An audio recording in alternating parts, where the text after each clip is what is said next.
over the past few days, footage of a drone operator flying his drone close to a World War II Lancaster Bomber in flight has created some real waves in the hobby and industry, now covered in the UK press, who seem to be focusing on the debate it has caused rather than the incident itself. But was the drone pilot even doing anything actually wrong? Today, as so many of you have been asking for it, and because the story is now being widely covered, I'll give you my thoughts on this situation. So first of all, let's look at the footage itself. Since the original video was taken down, only screenshots and descriptions of the footage remain, and it really isn't easy to formulate opinion without seeing the incident itself. We have the video, and here it is.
So as the video shows, we have what the flyer himself describes as a drone being flown at 70 meters directly above his head. It is interesting to see what appears to be a fixed wing model aircraft being described as a drone, but perhaps that has more to do with algorithm purposes.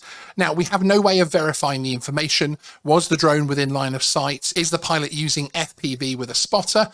We have no way of knowing this information, so we have to judge the footage on that description only. So this video really looks to deal with the shared airspace aspects of the incident and how the drone pilot dealt with the incident. I'll give my personal thoughts on the legality and the safety of this drone flight later in this video, but first we need to establish some background to this. So let us take a look at the advice in the UK drone code from the CAA and how professional drone pilots are trained to react to situations like this. The UK CAA drone code gives clear advice on what to do if you find your drone coming close within airspace proximity to a low-flying aircraft.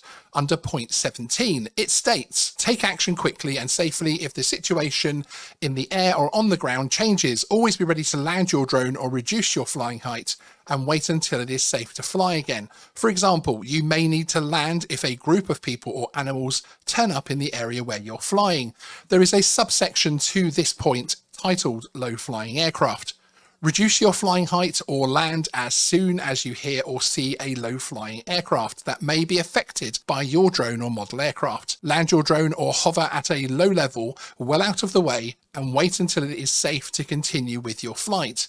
If it appears the aircraft is attempting to land, you should land your drone immediately. Now, while studying for my GVC or General Visual Line of Sight certificate, we're taught to hover and assess the best course of action and then take that action straight away. So for instance, it might be better to hold the drone where it is rather than land and potentially cross the path of the aircraft. Now, this isn't something you are going to come across very often. Most of us will occasionally see an emergency services helicopter, but it is much less likely you will come across an aircraft of this size flying as low as 70 meters or 230 feet. That is where you need to factor in the military factor. Put very simply, military aircraft are able to fly at any height necessary for their operations. Military aircraft are allowed to fly lower without prior notice. If you're flying your drone in an area that has been marked for low-level flight training or operations, the RAF Low-Level Advisory Service can be called to log your drone flight and allow you to be made aware of any potential conflicts. The number, which is free, is 0800 515 544. It's an excellent service with no call waiting or automated systems. You just get straight through to the people you need to speak to. Your flight can be added to their information and they can inform you of any planned low flying activity. So with this in mind, what are my thoughts on this video? Well, they are mixed, frankly. If you take the information provided by the pilot as fact, that he was flying at 70 meters directly over his position, and if he had a spotter, if he was flying through goggles, then it was perfectly legal for him to be flying in that airspace at that height, etc. In terms of his reaction to spotting the aircraft, this is where I have more of an issue with things. Rather than reacting by turning away or reducing his height straight away, the pilot appears to turn towards the Lancaster Bomber instead.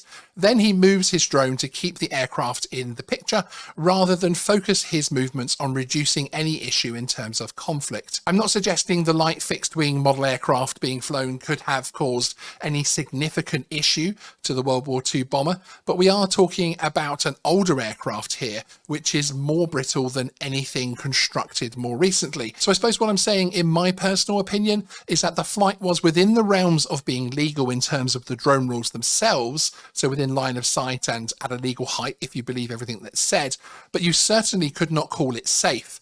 The reaction of the drone pilot was not to minimise the risk, but instead to turn towards the aircraft and capture the footage. A fixed wing cannot hover, but the drone pilot should have moved away from the aircraft by turning quickly, as he was able to turn quickly towards it, and dropping height as soon as possible.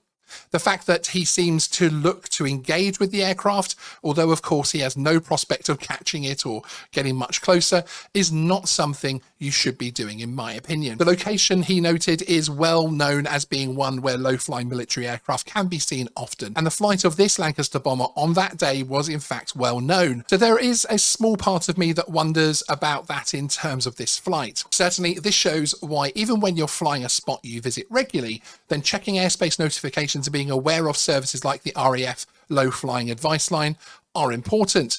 The clip opens with the Lancaster bomber coming into view suddenly, so we also have no way of seeing the footage directly prior to the incident to see if the World War II bomber really did come out of the blue. Although I've seen a lot of mentions of the sound of the Merlin engines make, and as a regular at many air shows I can vouch for that, I am not sure how far away you would hear it on a windy day at a reservoir. So although this video does not give us enough information to give any kind of firm opinion on the legality of the flight, something which wouldn't be my job in any case, certainly the actions caught on camera are, in my opinion, enough to show that the drone pilot could have reacted in a safer and more responsible way. Personally, I would not have looked to proudly post this on social media and local online groups. If the drone pilot had instead turned his aircraft away and dropped his height as soon as he first noticed the aircraft, then this would have been, in my opinion, a legal and safe flight. Instead, the desire to keep the Lancaster bomber in view seemed to govern his decision-making process. Let me know what you think on this one in the comments below. I'd be very interested to know all of your thoughts. One final thought from me: please do not let this kind of thing put you off enjoying the hobby. Keep within the drone code and fly safe. This kind of interaction is rare, and with the help of services like the Low Flying Advisory Service from the RAF, you can fly with confidence. Sean out.